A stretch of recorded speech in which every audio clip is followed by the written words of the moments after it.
বাদশার দরবারে জমা করলো। জমা করার পর দুইজনকে বলতেছে, তোমার এত বড় সাহস, তোমরা আমার রাষ্ট্রের মাধ্যমে থাকার পর কেমন করে তোমরা ঈমান কবুল করতে পারো?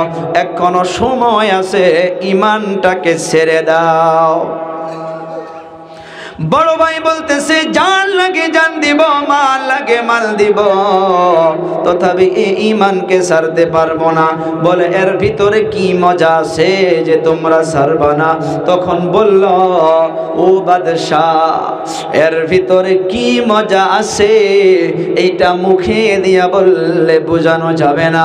আমরা বলি গাখিরের মাধ্যমে স্বাদ, আমটা সুন্দর লাগলো, কমলা টেঙ্গা সুন্দর লাগলো, কেমন লাগলো কেউ মুখে দিয়ে বুঝাইতে পারে না। ও বাদশাহ,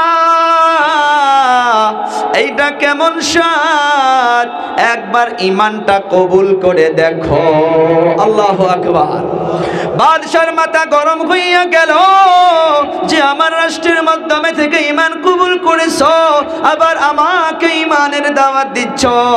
সঙ্গে সঙ্গে দোনো ভাই বলল যে সুযোগ পেয়েছি তাই তো কলেমার দাওয়াতটা দিয়ে দিলাম। সুবহানাল্লাহ বলা যাবে না ভাই? ও বাবারা, বন্ধুরা, আমার কলিজা টুকরা যুবক, বাদশার মাথা গরম হইয়া গেল। বারবার বলতেছে যে সারো, ঈমানকে সারো, বাদ দাও, যা লাগে তা দেব। বলে, না না না, সারতে পারবো না। জাল্লাদকে ডাকলো। জাল্লাদকে ডাকার পর বড় বড় তেলের বড় বড় ডেক হান্ডিগুলো জমা করলো, আগুন তৈরি করলো। ওই ডেগের মাধ্যমে তেল ঢেলে দিতেছে, আর নিচে আগুন জ্বালাইয়া জ্বালাইয়া তেলকে টকমক তেল ফোটা শুরু করলো। দোনো ভাইকে তেলের দিকে ইশারা দিয়া দিয়া বলে যে দেখো, এখনো সময় আছে, ঈমানটাকে ছেড়ে দাও, ঈমানটাকে ছেড়ে দাও, যা লাগে তা দিব। দুনো ভাই বলতেছে, না না না, ঈমানকে ছাড়তে পারবো না, তোমার যা ইচ্ছা তাই করতে পারো। ও বাবারা, বন্ধুরা, আমার কলিজা টুকরা যুবক, ওই বাদশার সঙ্গে সঙ্গে দেরি করে নাই, আপন বড় ভাইকে নিকটে নিতেছে।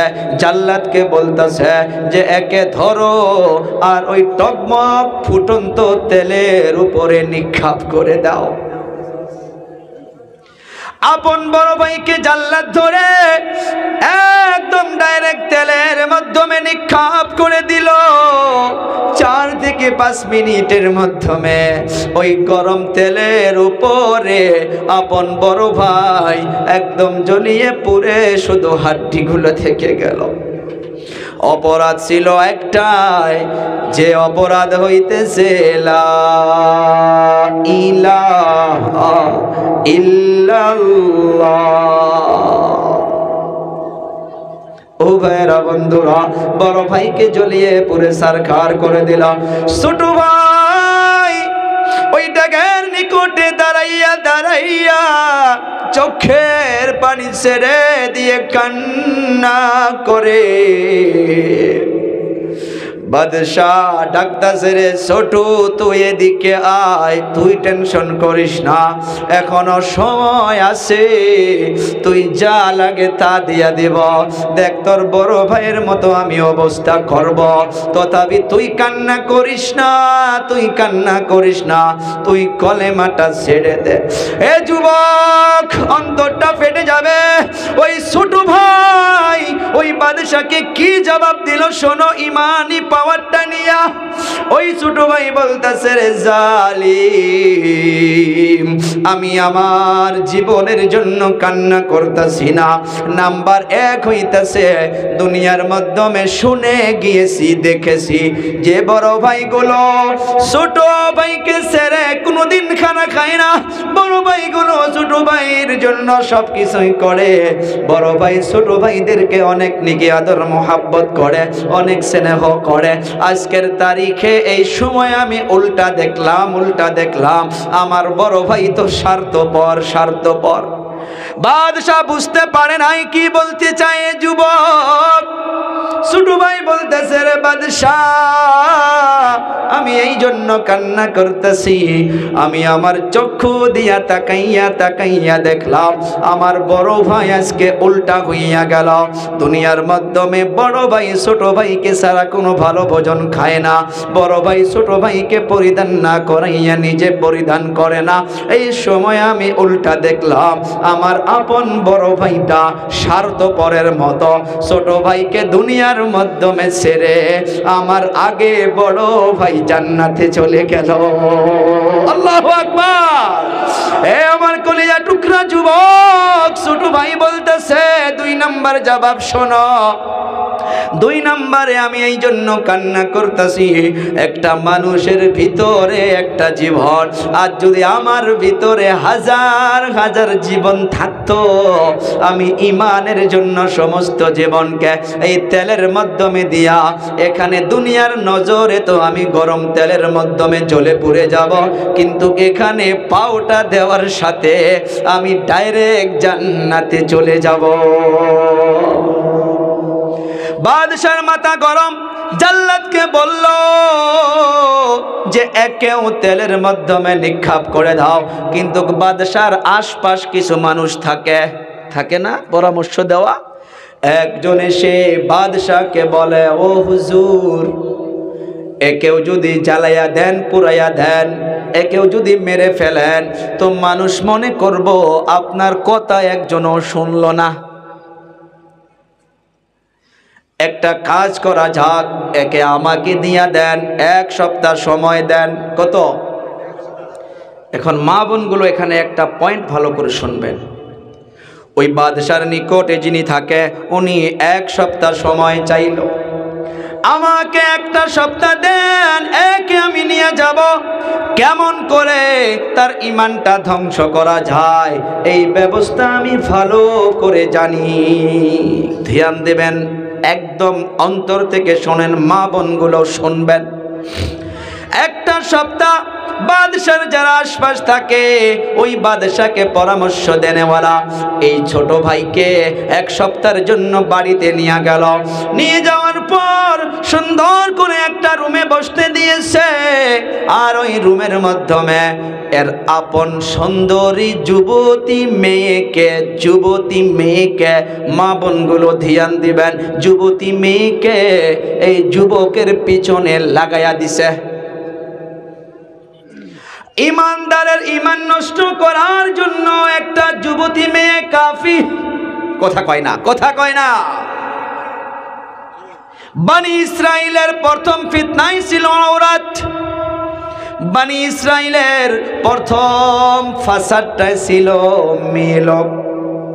দেখেন কেমন বাবা হইতে পারে আপন মেয়েকে বাদশার খুশনুদির জন্য বাদশার কাছে টাকা পাবে, বাদশার নিকটবর্তী হবে, যার জন্য এই যুবকের ইমানকে নষ্ট করার জন্য ওই যুবতী মেয়েকে পিছনে লাগাইয়া দিছে। এই যুবক সুন্দর করে ঘরের মাধ্যমে নামাজ পড়ে কান্নাকাটি করে, আর এই যুবতী মেয়েটা ওই রুমের মাধ্যমে প্রবেশ করে আর ডাকে, আমার দিকে তাকাও। ওর যেমন করে ডাকতে লাগে তেমন করে ডাকে, সকালবেলাও ডাকে, দুপুরবেলাও ডাকে, একদম নেকেড অবস্থায় যায়। কিন্তু এই যুবক যার ভিতরে ইমানই পাওয়ার মজবুতভাবে রয়েছে, ইমানটা মজবুতভাবে আছে, সে কখনো চক্ষু দিয়া অন্য মহিলা বা অন্য যুবতীকে দেখতে পারে না। কথা কোন ঠিক না বে ঠিক ভাই?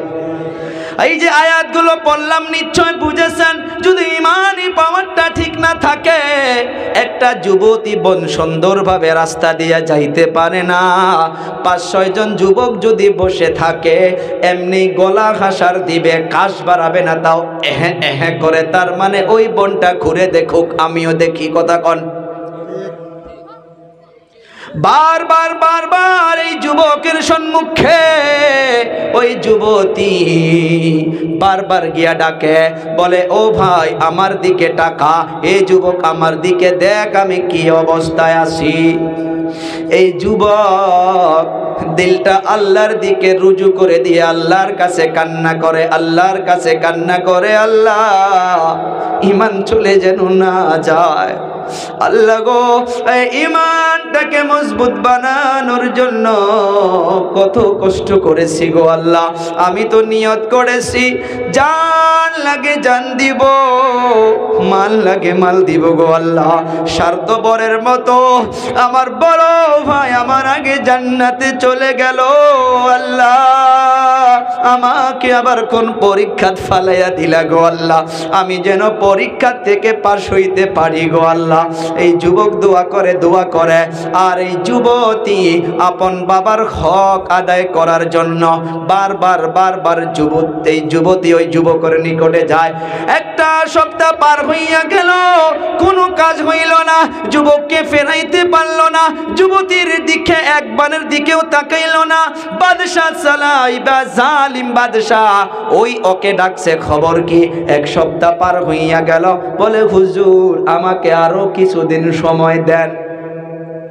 আবার 10 দিনের সময় নিয়ে গেল, আবার নিয়ে গিয়ে আপন মেয়েকে বলল, রে মা দেখ তুই যদি এই কাজটা করতে পারিস আমাদের প্রমোশন হইয়া যাবে, আমরা বাদশার নিকটবর্তী হইয়া যাব, বাদশার চামচাগিরি ভালো করে করতে পারবো। কথা কয় না? সুন্দর করে এই যুবতী মেয়েকে ওই যুবকের পিছনে আবার লাগাইয়া দিল। এই যুবক আল্লাহর কাছে বারবার কান্না করে। এই যুবতী মেয়েটা আবার একদিন পার হলো পারলো না, 2 দিন পার হলো পারলো না, 3 দিন পার হলো পারলো না, 4 দিন পার হলো পারলো না, 10 দিন সময় দিয়েছিল, তারে 9 দিন হইয়া গেল, 1 দিন বাকি। এই যুবক প্রত্যেক দিন আল্লাহর কাছে দোয়া করে, গো আল্লাহ ঈমানটা যেন নষ্ট না হয়, এই ঈমানটার এত বড় পাওয়ার, ও আল্লাহ আমার ঈমান যেন ধ্বংস না হয়। আগের মাধ্যমে 1 সপ্তাহ পার হইল, যুবতী পারল না। পরের 10 দিনের দিন, 9 দিন পার হইয়া গেল, 10 দিনের দিন যেদিন থেকে শেষ, ওই দিন এই যুবতী বোনটা ঘরের মাধ্যমে আগের মতো প্রবেশ করেছে। প্রবেশ করার পর অন্য দিনের মতো করে ডাকে না। সেদিনকার তার সুরটা বদলে গিয়েছে, একদম অন্তর খুলে খুলে বলতেছে, ও ভাই তুমি আমার আপন ভাইয়ের মতো, আজকের দিনের জন্য তাকার যুবক, আজকে আমি আর অন্য মন নিয়ে আসি নাই, আমি আজকে অন্য খেয়াল নিয়ে আসি নাই। টাকা আর আমাকে একটা জবাব দে, কি মন্ত্র পড়েছিস, কি জাদু শিখেছিস, কি কলেমা পড়েছিস? আমি একটা যুবতী মেয়ে, তোর পিছনে 15টা দিন পার করে দিলাম, তোকে আমি একবারের জন্য আমার দিকে তাকাইতে পারলাম না। আর কেমন বাবা হইতে পারে যে আপন মেয়েকে অন্য যুবকের পিছনে লাগাইয়া দেয়? এ যুবক আর দেরি করিস না, আর দেরি করিস না, আমি আজকে আর খারাপ মন নিয়ে আসি নাই, ফিরে দেখ আমার দিকে তাকা, আর দেরি করিস না। যে মন্ত্রটা তুই পড়েছিস ওই মন্ত্রটা পড়াইয়া নিয়া আমাকে ওইটার মাধ্যমে শামিল করে নে। আল্লাহু আকবার। যার ভিতরে ঈমানি পাওয়ার থাকবে, দুনিয়ার মাধ্যমে তাকে কোনো কিছুর থেকে সরাইতে পারবে না। ঈমানওয়ালা তো আল্লাহ তাআলার কুদরত দেখে খেয়াল করবে। আল্লাহ তাআলা বলতেছে, ইন্না ফি খালকিস সামাওয়াতি ওয়াল আরদি ওয়াখতিলাফিল লাইলি ওয়ান নাহার ওয়াখতিলাফিল লাইলি ওয়ান নাহারি লাআয়াতিল লিউলিল আলবাব আল্লাযীনা ইয়াযকুরুনাল্লাহ قياما وقعودا وعلى جنوبهم ويتفكرون في خلق السماوات والأرض ربنا ما خلقت هذا باطلا سبحانك فقنا عذاب النار জিকার মেরে বলি না আল্লাহু আকবার। ईमानदार বান্দাগুলো আল্লাহ তাআলার কুদরতকে দেখবে, জমিন আসমানকে দেখবে, দিন রাতকে দেখবে। এগুলো দেখে দেখে দেখে দেখে যাদের ভিতরে বিবেক আছে, যাদের ভিতরে দিমাগ আছে, উলিল আলবাব, তারা এগুলো জিনিসকে খেয়াল করে করে মহান আল্লাহকে চিনতে পারবে। ও আমার কলিজার টুকরা যুবক, অনেক লম্বা সময় চলে যাবে এই ঈমানকে নিয়ে যদি আরো বর্ণনা করা যায়, কারণ 4টা গুণ রয়েছিল, তার ভিতরে একটার উপরে আলোচনা চলতে আছে, ঈমান ঈমান ঈমান। হাকিমুল উম্মাত হযরত মাওলানা আশরাফ আলী থানভী রাহমাতুল্লাহি আলাইহি, ওনাকে একজন প্রশ্ন করলো যে দুনিয়ার মাধ্যমে অনেক মানুষ অনেক নেকির কাম করে, অনেক ভালো ভালো কাজ করে, কর্ম করে। যুবকগুলো আসি তো না ভাই? সবাই একটা তাকবীর দেই তো, হাতটা উঁচু করে ভাই। নারে তাকবীর, নারে তাকবীর। হাকিমুল উম্মাত হযরত মাওলানা আশরাফ আলী থানভী রাহমাতুল্লাহি আলাইহি ওনাকে প্রশ্ন করলো, ও হুজুর, ঈমান না থাকলে কি হবে? যেমন আজকেও বলে না, নামাজ না পড়ি নাই, ঈমানটা ঠিক আছে, বিশ্বাস ঠিক আছে, কয় না? কয় নামাজ না পড়লে কেউ বিশ্বাস ঠিক আছে, এই নামাজ না পড়ি নাই, বিশ্বাস ঠিক আছে, তোর ঈমানই নাই। নামাজ পড়া হুকুমটা কার? জোরে কর না কে ভাই, কার? আল্লাহর হুকুম অমান্য করলে, মাশাআল্লাহ, আল্লাহর হুকুম অমান্য করলে নারাজ হবে না নাই? বাবার কথা না মানলে সন্তানকে মাটির ভাগ দেয় গো, দেয়, বাড়ির থেকে বাহির করে দেয় না নাই? আল্লাহ বলল নামাজ পড়ো, নামাজ পড়ো। আমি বলি নামাজ না পড়লে কি হবে? বিশ্বাস আছে, ঈমান ঠিক আছে, তুই ঈমান বুঝো সে নাই। রমজানুল মুবারক এসে যায়, মানুষ লাল কাপড় দোকানে টানাইয়া টানাইয়া ভিতরে চা খায়, সুজি খায়, ভাত খায়, দিনের মাধ্যমে 2 বেলা খায়, আর বুকের মাধ্যমে থাপড়াইয়া থাপড়াইয়া বলে, হুজুর রোজা না রাখলে কি হবে? আমার বিশ্বাস রোজা রাখতে হয়। তার রোজা হবে? কথা কন না, তার রোজা হবে? সেও তো ওইটাও তো বিশ্বাস করে যে না, রোজা রাখতেই হয়, আল্লাহর হুকুম। তো যদি সেটা দিনের বেলা খায় আর বিশ্বাস করে, সেটা রোজা যদি না হয়, তো ঈমান মোতাবিক না চলে শুধু বিশ্বাস বিশ্বাস বিশ্বাস, এটা কাম হবো? ঈমানকে বুঝতে লাগবে। 1 নাম্বার হইতেছে ইকরারুম বিল লিসান, তাসদীক বিল জানান, আমাল বিল আরকান। 3টা জিনিসকে বুঝতে হবে। মুখে দিয়ে স্বীকার করা, মুখে দিয়ে স্বীকার করা জিনিসকে অন্তরে ফিট করা, অন্তরে ফিট করা, অন্তরে ফিট করলেও চলবে না। 3 নম্বরটা যদি বাস্তবায়ন করা না হয়, ওই ঈমানটা মোকাম্মল হইতে পারে না। 1 নাম্বার মুখে দিয়ে বললাম যে হ্যাঁ নামাজ পড়তে হয়, 2 নাম্বার সেটা অন্তর দিয়ে বিশ্বাস করলাম যে হ্যাঁ নামাজ পড়তে হয়, কিন্তু 3 নাম্বার যেটা হইতেছে আমাল বিল আরকান, অঙ্গ প্রত্যঙ্গ দিয়া সেটাকে জাহির করতে হবে। সেটা যদি না হয় তাহলে মনে করেন 3টার 2টা জিনিস হলো, একটা হইল না। আর ওই একটাই হইতেছে এই যে আমার আপনার মাথার থেকে পা পর্যন্ত অঙ্গ প্রত্যঙ্গ দিয়ে আমল করা।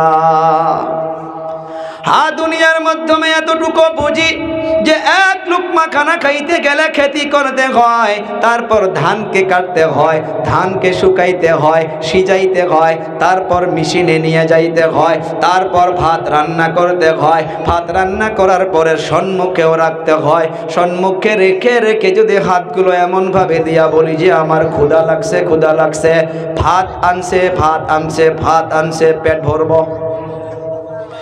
হাতটা দিয়া ভাতটা বলাইতে হবে, আবার হাতের মাধ্যমে যে আল্লাহ জন দিয়েছে এমন ভাবে উঠাইতে হবে, উঠানোর পর মুখে দিতে হবে। মুখে দিলেও এমনি পেটে যাবে না, এই দাঁতগুলোকে আবার চাবাইতে হবে, দাঁতগুলো দিয়ে চাবানোর পর আবার ঢোক গিলতে হবে, তারপর হে পেটে যাবে। দুনিয়ার এইটা নিজাম বুঝলাম, কারণ এইটা না হইলে তো হাঁটতেই পারবো না, কিন্তু আখিরাতের বিষয় সেটা বুঝলাম না। মুখে দিয়ে বললাম, অন্তর দিয়া বিশ্বাস করলাম, কিন্তু অঙ্গ পতঙ্গ দিয়া আজান হইল, মসজিদে গেলাম না। হাকিমুল উম্মাত আশরাফ আলী থানভী রাহমাতুল্লাহি আলাইহি প্রশ্ন করলো যে যারা ঈমান আনে নাই, ঈমান না আনার পর যদি দুনিয়ার মাধ্যমে ভালো ভালো বড় বড় কর্ম করে যায়, দুনিয়া থেকে বিদায় হওয়ার পর তাদের কি হবে, তারা কিছু ফলাফল লাভালাভ পাবে কিনা? হাকিমুল উম্মাত, যাকে উম্মতের ডক্টর বলে বলা হয়েছে, উনি ওনার কিতাবের মাধ্যমে লিখেছেন, উনি বুঝুনি দিয়েছে, একটা ব্ল্যাকবোর্ড নিয়েছেন, একটা বোর্ডের মাধ্যমে দাঁড়াইয়া গেছে, চক পেন্সিল হাতে নিছেন, চক পেন্সিলটা হাতে নিয়া একটা জিরো লিখছে, শূন্য, আর জিজ্ঞাসা করছে যে এইটা কত, বলে হুজুর জিরো। আর একটা দিল, বলে এইটা কত, বলে এইটাও শূন্য। আর একটা দিল, বলে এইটা কত, বলে এইটা শূন্য। বলে তিনটা করে শূন্য লিখলাম, এর কি মূল্য? বলে হুজুর জিরো সিফার কোনো কিছুই নাই, সব জিরোকে মিটাইয়া দিয়া শুরুর মাধ্যমে এক লিখলো। কত? এক লিখলো, ওই একের পর একটা শূন্য দিল, প্রশ্ন করে কত হইল, বলে 10। আবার আর একটা জিরো দিল, বলে এখন কত, বলে 100। আর একটা জিরো দিল, এখন কত, বলে 1000। আর একটা জিরো দিল, এখন কত, বলে 10,000। শুরুর মাধ্যমে যদি একটা মিটাইয়া দেওয়া হয়, এই জিরোগুলো সব বেকার।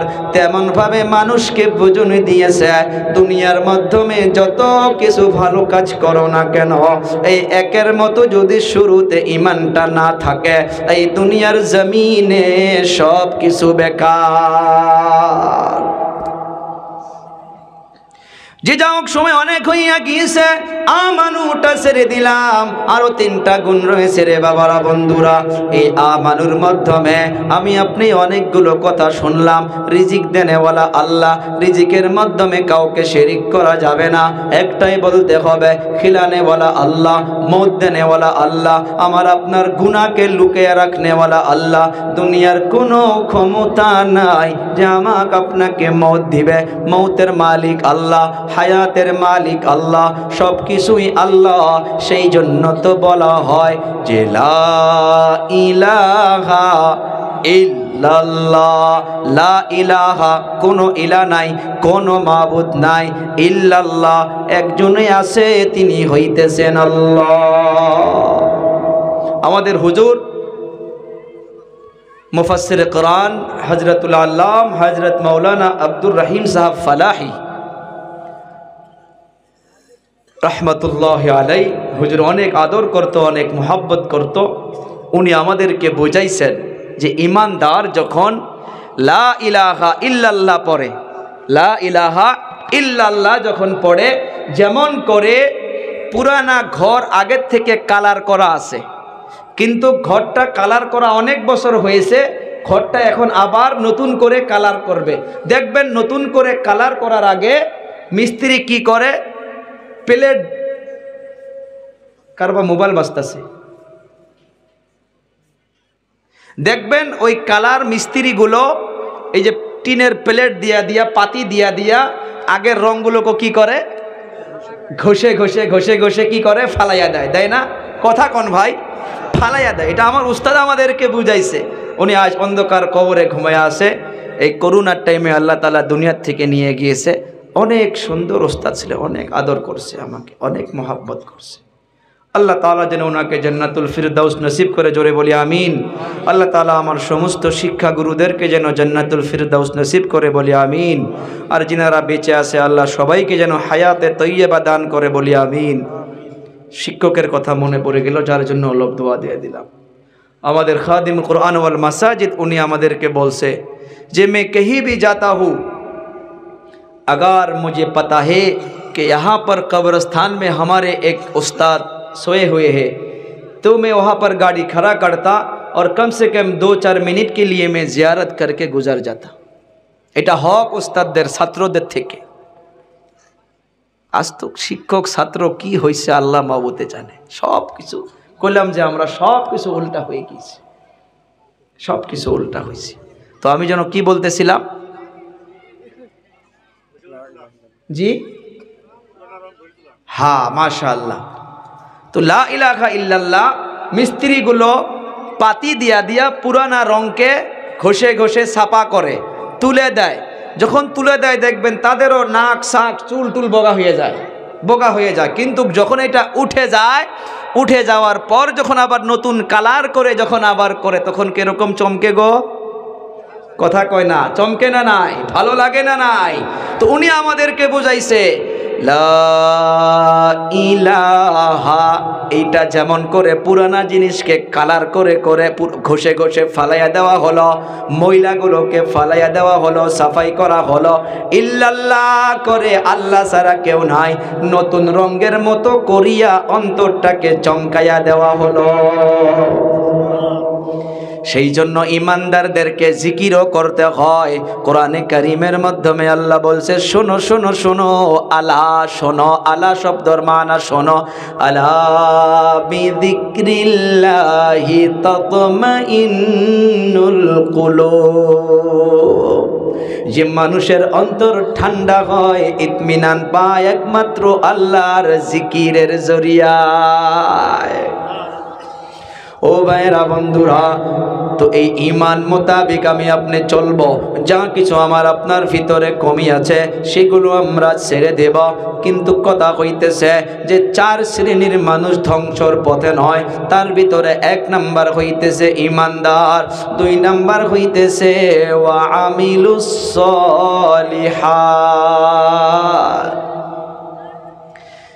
ঈমান যে জায়গায় কোরআনে কারীমের মাধ্যমে ঈমানের কথা বলা হয়েছে, সেই জায়গায় ঈমানের সাথে বলা হচ্ছে যে নেক আমল করো, নেক আমল করো।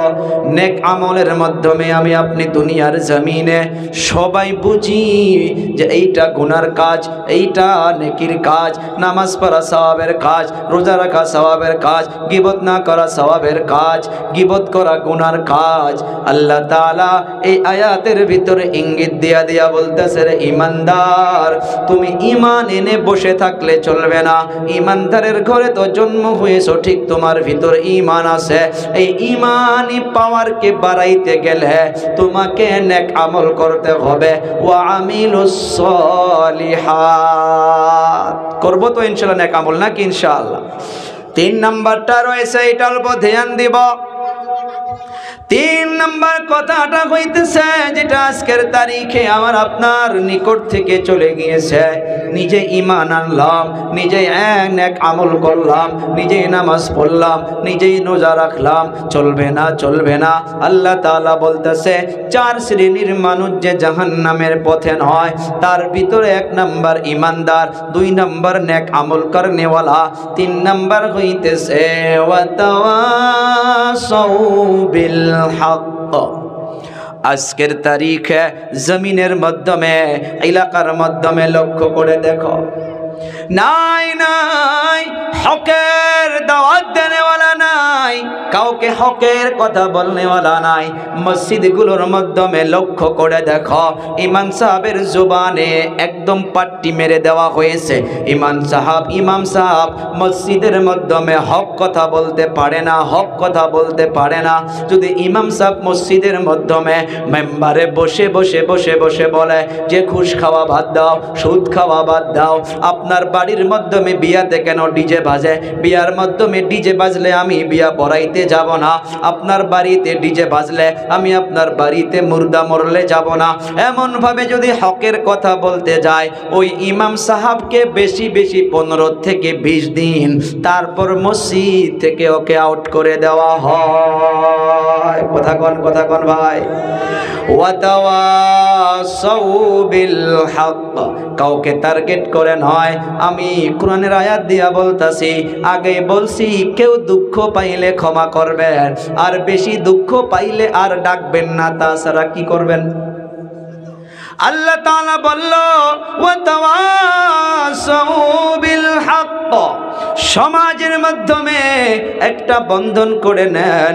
এই যে হকের কথা বলতে গিয়ে এখানে আমি 2-4টা মিনিট নেব। আপনার সন্তানের বিবাহ, আপনার মেয়ের বিবাহ, দুনিয়ার জমিনে মানুষ বিবাহ করার পর নেক সন্তানের আশা করে, নেক সন্তানের আশা করে না রে বাবা, ভুল ভুল ভুল। বিবাহর আগ থেকে আপনাকে নেক সন্তানের নিয়ত করতে হবে, আর ওই নিয়ত অনুযায়ী দুনিয়ার জমিনে আপনাকে চেষ্টা করতে হবে। যদি আপনি নেক সন্তানের চেষ্টা করেন, নিয়ত করেন, আপনাকে এমনভাবে বিবাহ করতে হবে যে বিবাহর বাড়িতে যেন ডিজে না বাজে। কথা কোন? খালি 4-5 জন বলতেছে ঠিক ঠিক, বাস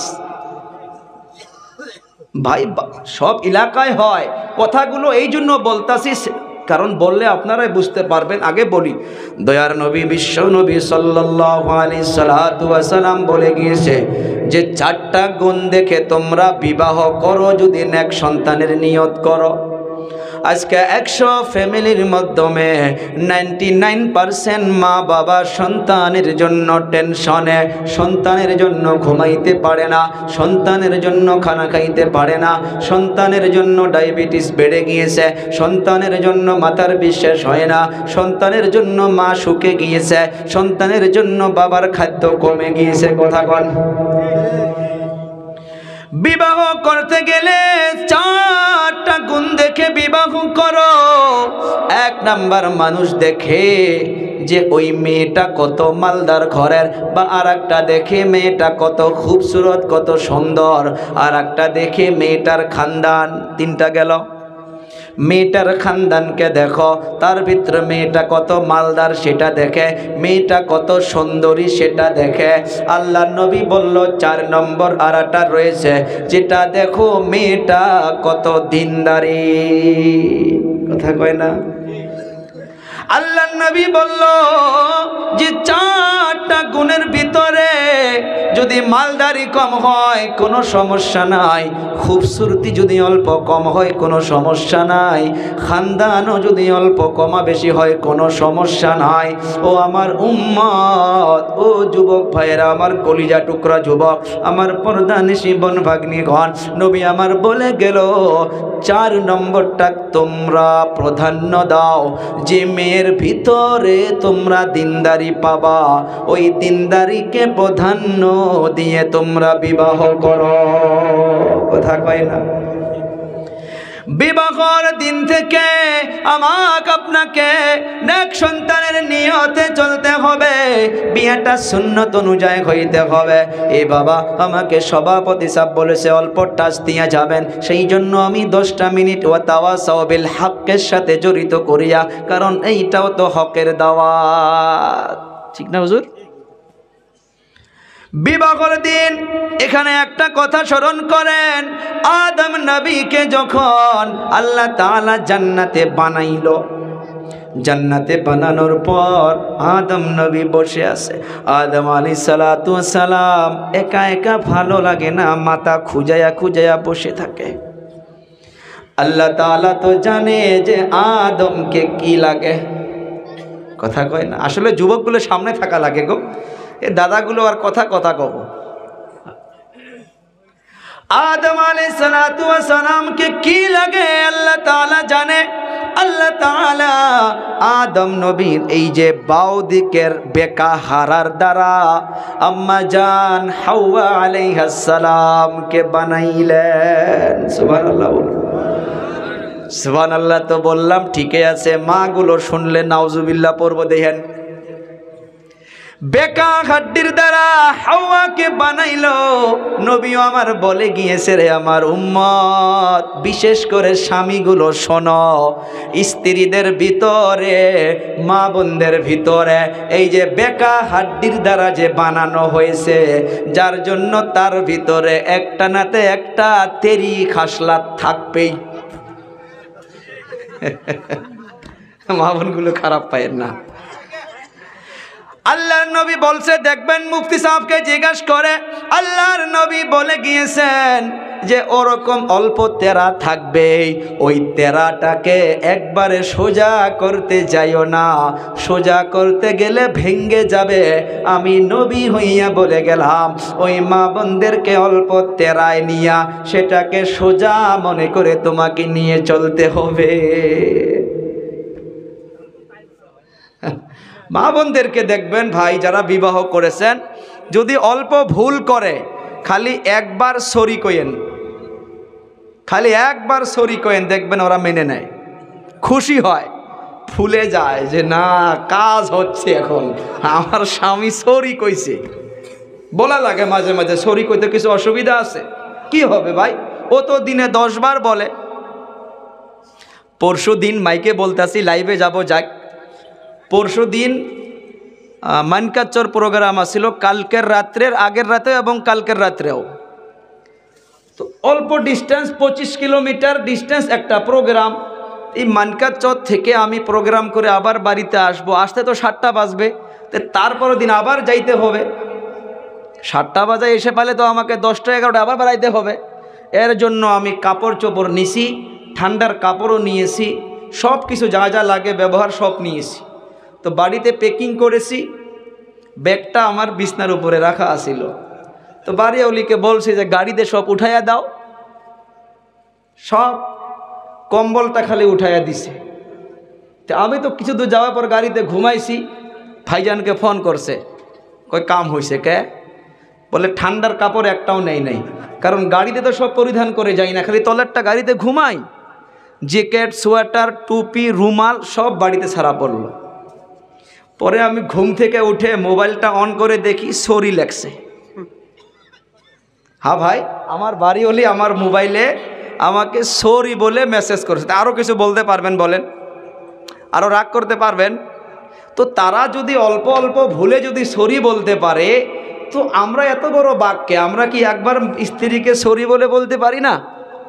কারা কারা বলবো দেখি আজ থেকে? এই মেলা জনে হাত উঠায় নাই? হ্যাঁ, এই এই তুই বিয়া করছা, হাত উঠাইলি যা। যাক, নিয়ত করছে। জি, আমাদের মুরব্বী বলতেছে যে বিবাহ করার পর বলবো। জি, যা হোক, সময় নাই। দেখেন, আদম আলাইহিস সালাতু ওয়াস সালাম, হাওয়া আলাইহিস সালাতু ওয়াস সালামকে বানানোর পর ওনার সাইটে বসায়া রাখলো।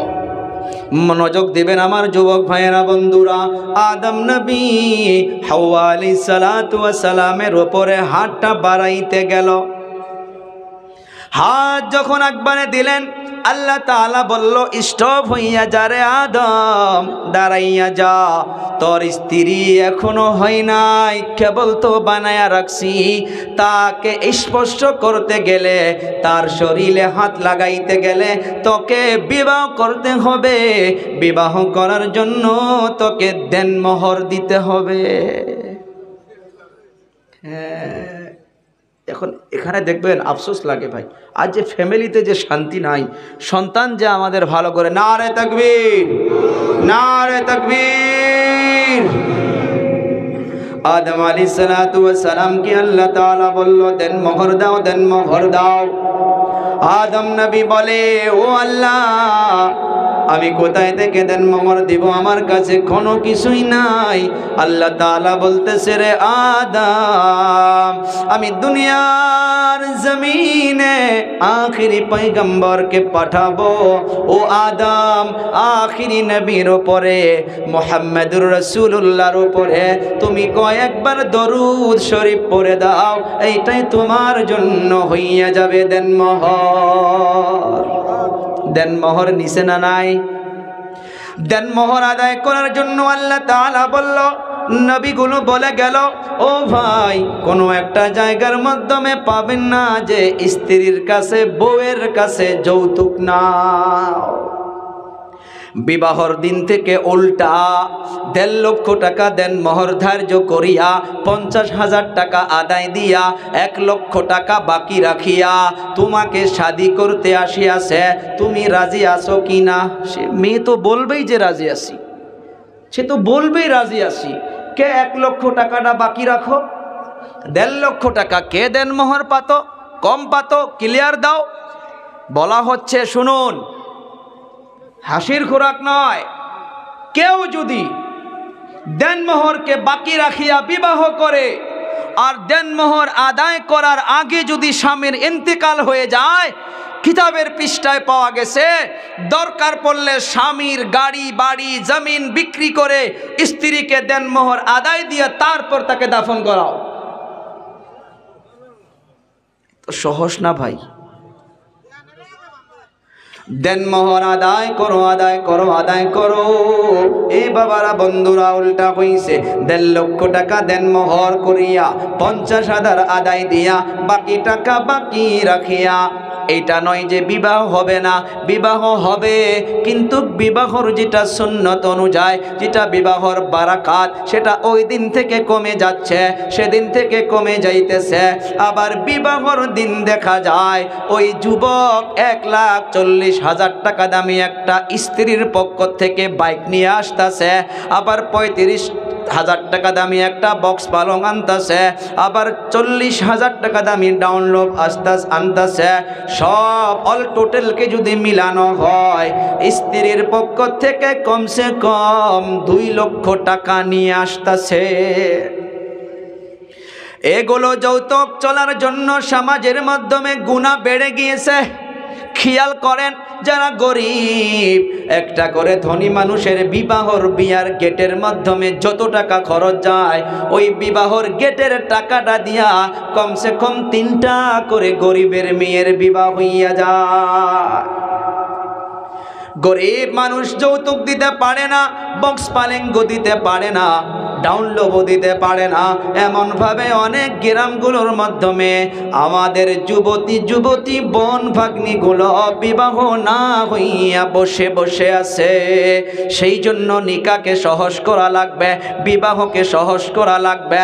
দেনমোহর আদায় দেই, দেনমোহর আদায় দেই, যৌতুক কম করে নেই। হ্যাঁ, যদি কোনো মা বাবা গিফট হিসাবে বেগার আশা ছাড়া ইচ্ছাকৃতভাবে যদি কোনো কিছু দিয়া দেয়, সেটা আলাগ কথা, আলাগ কথা।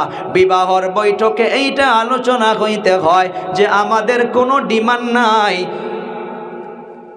কি কয়, পুরুষদের পক্ষ থেকে বলতে হবে, হাজব্যান্ডের পক্ষ থেকে বলতে হবে যে আমাদের কোনো ডিমান্ড নাই, আপনারা দেনমোহর চান। দেনমোহর চাওয়াটাও সুন্নত। দেনমোহর চাইতে পারে, দেনমোহরটা চাইতে পারে, কিন্তু পুরুষের তরফ থেকে বলতে লাগে যে আমাদের কোনো ডিমান্ড নাই। যদি আপনার মেয়েকে কোনো ইচ্ছাকৃতভাবে কিছু দেন, সেটা আপনাদের মাসলা, এখানে উল্লেখ করারও দরকার নাই। তো বাবারা বন্ধুরা, এমনভাবে বিবাহকে আসান করতে হবে, সহজ করতে হবে, সরল করতে হবে। এমনভাবে যদি আমি আপনি বিবাহকে আসান করিয়া দেই, ওই ফ্যামিলির মাধ্যমে, সংসারের মাধ্যমে বিবাহর দিন থেকে সুন্দরভাবে সুন্নত জিন্দা হইয়া গেল। এই সুন্নতের বরকতে ওই স্বামী স্ত্রীর মাধ্যমে আল্লাহ তাআলা মোহাব্বত পয়দা করে দিবে। এই কথাগুলো সমাজে বলতে হবে। এইটা হইতেছে তাওয়াসাউ বিল হক। এখন কথা কইতেছে অনেকগুলো দাদা, অনেকগুলো বাবা, অনেকগুলো উলামা কিরাম বলে, ও হুজুর, জামানা এমন, নিজের জান বাঁচলেই যথেষ্ট, অন্যকে কি বলতে যাব? বলতে গেলেই ভেজাল আছে। আছে না ভেজাল? ভেজাল। আমার আপনার নবী মানুষের দ্বারে দ্বারে গিয়েছিল, মানুষের বাড়িতে একবার নয়, দুইবার নয়, হাজার হাজার বার পর্যন্ত গিয়েছিল। কেউ চেহারার মাধ্যমে থু দিছে, নাউজুবিল্লাহ বলি, কেউ ধাক্কা মেরে দিয়েছে, আবু জেহেলের মতো মানুষও থাপ্পড় মেরেছে। তারপরেও কালেমার দাওয়াত দেওয়া নবী বাদ দেয় নাই, হকের দাওয়াত দিতে গিয়েছে, হকের কথা বলতে গিয়েছে। হকের কথা বলতে গিয়ে মানুষ নাই অন্যায় বলেছে, নাই অন্যায় করার পর নবী বদদুয়া করে নাই, নবী বদলা নেয় নাই। আমরা শুনেছি উহুদের পাহাড়ের মাধ্যমে নবীকে পাথর মারা হয়েছে, নবী রক্তাক্ত অবস্থায় বেহুশ হইয়া আছে, সাহাবা কেরাম নিকটে বসে আছে। সাহাবা কেরাম বলতেছে, ও হুজুর, এই সময় আপনি ইনাদের জন্য বদদুয়া করে দিন, ইনারা ধ্বংস হইয়া যাক, খতম হইয়া যাক, শেষ হইয়া যাক। আমার আপনার নবী রক্তাক্ত অবস্থায় আল্লাহর দরবারে হাত উঠাইছে রে ভাইরা বন্ধুরা। সাহাবা কিরাম একজন আর একজনকে বলতেছে বোধহয় শেষ, ইনারা শেষ হইয়া যাবে। কিন্তু আমার আপনার নবীর জুবানে মোবারকের বাক্যগুলো শুনুন, সোনা দিয়ে যদিও লিখে রাখা হয় সে বাক্যগুলোর হককে আদায় করা যাবে না। নবী আমার হাত তুলে বলতেছে, আল্লাহুম্মা গফির লিকাউমি ফাইন্নাহুম লা ইয়ালামুন। ও আল্লাহ, আমার কওমকে, আমার উম্মতকে মাফ করে দাও, যারা আমাকে পাথর মেরেছে তাদেরকে মাফ করে দাও। ফাইন্নাহুম লা ইয়ালামুন, তারা আমাকে নবী বলে চিনতেই পারে না। সুবহানাল্লাহ বলা যাবে না? হকের দাওয়াত দিতে গিয়ে পাথর খেয়েছে, মানুষ গলার মাধ্যমে চাদর ফেসাইয়া ফাঁসি দেওয়ার মতো করে খিচেছে, সেজদায় গিয়েছে মানুষ গরুর ভুঁড়ি বা অন্যান্য জঙ্গল জাবরা মাথার মাধ্যমে তুলে দিয়েছে। নবী মাথাটা উলে একবারের জন্য বদদুয়া করে নাই। আল্লাহর নবী ওর উপরে ধৈর্য ধারণ করে গিয়েছে। তাইফের ময়দানে পাথর খেয়েছে, পাথর খাওয়ার পর ওই দুই পাহাড়ের ফারিস্তা এসে গিয়েছে। ও হুজুর, আপনি বলুন, আমরা দুই পাহাড়ের ফারিস্তা তায়েববাসীকে এমন ভাবে চিপা দিব, তায়েববাসীকে চিপা দিয়ে আমরা খতম করে দিব, আপনি শুধু পারমিশন দিন। নবী আমার বলেছে, না না না, দুনিয়ার জমিনে বদলা নেওয়ার জন্য পাঠায় নাই, বদদুয়ার জন্য পাঠায় নাই। আমি নবী হইয়া সবর করব, ধৈর্য ধারণ করব। আমি এই তায়েববাসীর জন্য দোয়া করে যাই। একদিন এরা বোঝে নাই, এদের ছেলে মেয়ে বুঝবে, তারা বুঝবে না, তাদের ছেলে মেয়ে বুঝবে। একদিন নাতে একদিনে তায়েববাসীওয়ালা নিশ্চয় বুঝবে। আর একটা তারিখে ইসলামের পৃষ্ঠার মাধ্যমে পেয়েছি, হিন্দুস্থানের মাধ্যমে, যে ইসলামের ঝান্ডা নিয়েটা যে যুবকটা এসেছিল, ওই যুবকটার ঠিকানা লিখেছে, সেই নাকি ওই তায়েব শহরের থেকে এসেছিল। তাইফের মাধ্যমে চলে যান, একটা একটা আঙ্গুর মুখে দিলে আল্লাহ এত স্বাদ, বেদনাগুলো দেখাতে কিন্তু দানাগুলো বোগা, আর চাকু দিয়ে কাটতে হয় না। একটা একটা বেদনা আপনি এই উংলির দ্বারা এমনভাবে সিলাইতে পারবেন, এত নরম, কিন্তু বেদনা বাহির করে খাবেন, কলিজাটা শীতল হয়ে যায়, এত মিঠা। আল্লাহ নবীর খুন যে রক্ত যে জমিনে পড়েছে, সে জমিনটাকে আল্লাহ তাআলা আজ অবধি সরসাবজ সাদাব করে রাখছে, হারা ভরা করে রাখছে। সে তায়েফের হাওয়াটাই আলাদা ধরনের লাগে। সুবহানাল্লাহ বলি ভাই। সেই জন্য বলছে হকের দাওয়াত দিতে যাও, ওয়া তাওয়াসাউ বিল হাক্কি। হকের দাওয়াত দিতে গেলে মানুষ উল্টা পাল্টা বলতে পারে। কেউ তাস খেলতেছে, আপনি বলতে যাবেন, আপনাকে ন্যায় অন্যায় বলতে পারে। কেউ চার দোকানে গল্প করতেছে, আপনি তাদেরকে নামাজ পড়তে ডাকবেন, আপনাকে ন্যায় অন্যায় বলতে পারে। কিন্তু ন্যায় অন্যায়ের বদলা আল্লাহ দিতে বলে নাই। যদি আপনি জবাব দিতে যান তাহলে চার শ্রেণীর ব্যক্তির মাধ্যমে পড়ব না। আল্লাহ তাআলা 4 নম্বর গুণওয়ালা যে ধ্বংসের পথে নয়, তারা হইতেছে ওয়া তাওয়াসাউ বিস সবর। হকের দাওয়াত দিতে গেলে গালি দিবে, ধমক দিবে, পাথর মারবে, ন্যায় অন্যায় বলবে, তার উপরে ধৈর্য ধারণ করতে হবে, সবর করতে হবে। জি যা হোক ভাইরা বন্ধুরা, অনেক সময় আলোচনা করলাম, আমিও একটা মানুষ, ভুল হইতেই পারে।